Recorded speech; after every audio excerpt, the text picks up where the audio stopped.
Hello again. There are 38 species of big cat in the world. They are found on every continent except Antarctica. 5 species are endangered. It is entirely possible in some countries to keep big cats as pets. However, many become overpowering and end up in sanctuaries. My next guest is Rebecca Rizzo. Rebecca is a big cat keeper at the Exotic Feline Rescue Centre in Indianapolis, USA. She talks about what it takes to forge a career working with big cats. In this mutual tutorial, Rebecca identified 8 essential things you need to do to work with wild and exotic felines.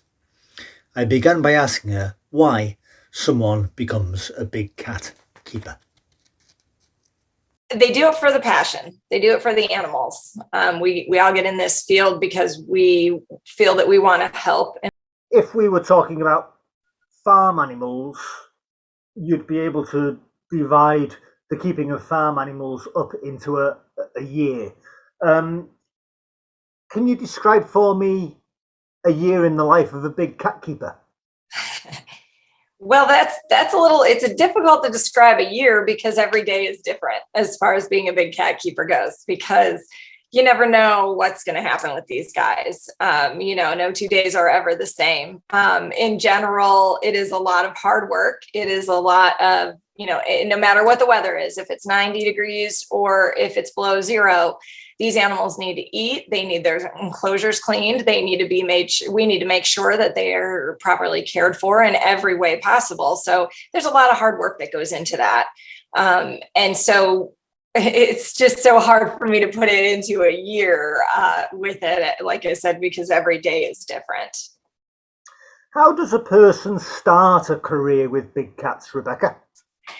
So for me, I had this pipe dream that this is what I wanted to do. So I went ahead and I got my degree in a related field. I got my degree in biology.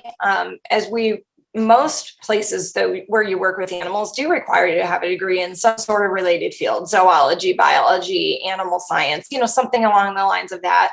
So for me, I went ahead and got my degree and started searching for ideas like what I wanted to do, and sent out my resume. And I where I went to school, I did not have the opportunity to get involved with these types of animals, but I do definitely recommend that if you are close to a place that has any kinds of animals, that you get as involved as you can, and then just start putting out your resume and work hard and show that you want the job. Rebecca, what is a big cat keeper's goal? So my goal is to better the life of every animal that comes into our facility. We are a rescue, so we have gotten animals from some pretty terrible situations, and all we want to do is make the rest of their life good, make them happy, understand that not everybody is bad, and just give them a great life, really. Please, can you describe your career from start to date? So I've actually I'm the head keeper out here at the rescue center, and I've been out here for 18 years. So I started just as a keeper, just came in, I fresh out of college. I was very lucky to get the job, and things have changed so much in my 18 years, just in private ownership of these animals, and a lot of the breeders being shut down, things like that. So I've seen a lot. I've done a lot. I feel very lucky for it. I also, at the same time, feel very sad for it. I've seen a lot of bad situations, but I have made friends with so many big cats, and it is just something that I would never trade for the world. I mean, you can't put it into words, really, like how it feels to be able to be out there and see these animals come from terrible situations and be your friend and understand that life is good now. So it is just like every day for the last 18 years. It's not a job. It is not, we call it a career, but it's really a great life that I get to wake up and go to every day. Rebecca, which books or people or meetings have most influenced your thinking? Well, so I'm not very big on TV and whatnot. And books, I wouldn't necessarily say I read. I read books for enjoyment, not necessarily like inspirational books. So I would have to say that probably my boss, the director of the rescue center who started this place, is one of the most inspirational people to me, to see that he came across some animals that needed a home. And then before you know it, we currently have 120 big cats that we've been able to save. And over my time here, there have been, our max was 230. So he's really shown me a lot. He's taught me a lot. There are some other people out there that have started rescues as well that are doing the same thing, that I would say that are a big influence in my life as well. Rebecca, what is your view of big cat keepering today? I think it's a great thing. I really do. I think that people need to try to experience it to understand it. If this is something that people are interested in, I think they need to try to volunteer or intern, or if they're looking for a job, apply for it, because it is amazing. It is. Like I said, I'm so lucky to be able to do this. I'm so blessed to be able to do this every day. And I think that it's a great thing for the cats. There are, like I said, there are a handful of other rescues out there that I know that have keepers that are doing the same thing as me, feeling the same way I am. So I think it's really an amazing thing. Rebecca, how do you see big cat keepering changing over the next 10 years? I do see big cat keepering changing in that the laws are changing more. The laws are starting to be more strict now for private owners, or, the big breeders. A lot of the big bad breeders have been shut down. So I see it kind of I don't think it's ever going to go away, but I think it's going to change a little, as far as I think you're going to see a lot more of the smaller cats being the ones that are in need of homes. So that's going to be the ones that people are going to be working with the most. And they are amazing animals, just like the lions and tigers are. But, it's going to be a little different. At least is my opinion of it for now. But there are plenty of other animals out there that can still be rescued and get relationships with. So I think big cats might be dwindling down some, but they'll still be there. What can you tell us about this fantastic animal in the background? I thought it was a rabbit 10 minutes ago. Well, there is a rabbit in the background somewhere. She's also a rescue. We have 6 office cats in here, one of them being a Bengal, who I'm sure is in here somewhere because she can't resist coming in here and saying hi. I could try to find her in a minute, but yeah, we rescue everything really that comes our way. So we've got the 6 house cats and then a rabbit.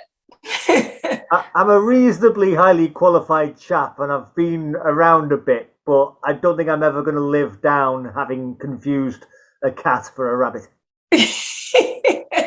In your defense, there is a rabbit in here. Rebecca, what career opportunities are there for people who nurse an ambition to work with big cats?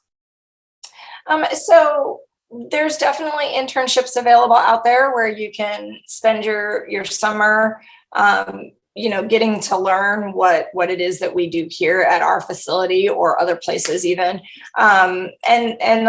Every internship is different. Ours here is a working internship. So you're going to be working with the keepers. You're going to see what the keepers are doing.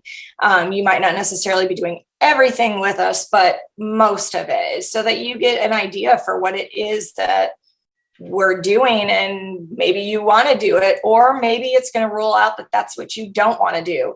I think getting involved is the most important thing, whether or not it's volunteering someplace or interning, or, you know, even looking for a part-time job somewhere, maybe starting at the bottom and working your way up would be an opportunity as well. Rebecca, would it be possible for you to give a career plan to somebody wanting to work with big cats? So I think the first thing is get your degree, or at least think about what it is you actually really want to do, and then try to get your degree based on that. And then afterwards, like I said, I really believe that getting involved is the most important thing you can possibly do. You might have this dream of working with big cats, and then you work with big cats and you might find that that's not for you. So maybe you're going to go to a bear place, or, you know, monkeys or something. But the only way you're going to know is by getting involved, and by, you know, actually getting yourself out there and figuring out what exactly you want to do. And then once you do figure that out, stay involved and, you know, do whatever it is that you need to do to build up your resume, so that when it comes time for you to get into this career, you've got a pretty nice little resume that people can look at and see, this person cares, this person tried. And, you know, it shows when you write that down on paper. How easy is it for the facility to have access to vets? So for our facility, we have 2 vets. They are kind of on call because we always hope we don't need them. So if we have a problem with one of our animals, we'll get a hold of both of our vets, and one of them will come out as soon as they possibly can, whether it's that same day or the next day. That's kind of how we do things here. I know other facilities might have vets, full-time vets on staff. Ours are quote on staff. They're just kind of on call at the same time. Is there any advice, Rebecca, you can offer somebody wanting a career with big cats, apart from what's already been discussed? Yes, I think the best advice I can give somebody is never give up on your dream. You know, this was a dream of mine, and so many people kept telling me to figure out what I really wanted to do, because I couldn't do this for the rest of my life. And I've been doing this for 18 years, and I am so glad I never gave up on it. I hope that I live forever to do it forever. Obviously I can't, but just never, ever give up on your dreams, because they can come true. And while this is not a field where you're going to bring in lots of money, it does not matter. The trade-off is your happiness. When I get together with my college friends and we talk about our jobs, I usually stay quiet, because once I start, I don't stop, and it's all good. Everybody else is complaining about what they do, you know, and I'm just over here quietly waiting my turn so I can brag about what I do. It really is so important to never give up on it, because it is so worth it. That Siberian tiger behind you is trying to eat the table. Yeah.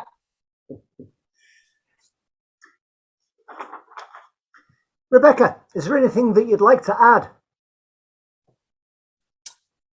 No, not that I can think of. Like I said, I think the most important thing I had to say was just to never give up on going for what you want to go for, because it's very important. I will also add, I guess, a little added tidbit here. I was not good in school. School was a struggle for me. But again, because of my dream that I had, I worked through it. I didn't get the best of grades, but I knew that degree was what I needed in order to continue on. So while I know that people struggle with the idea of going to school and whatnot, all I can say is, again, in the end, it's worth it. Rebecca, it's been a fascinating insight and very useful for people watching. And I would like to thank you for being on the Practical Animal channel, Rebecca Rizzo. Well, thank you very much for having me. I really appreciate it. It was very nice meeting you.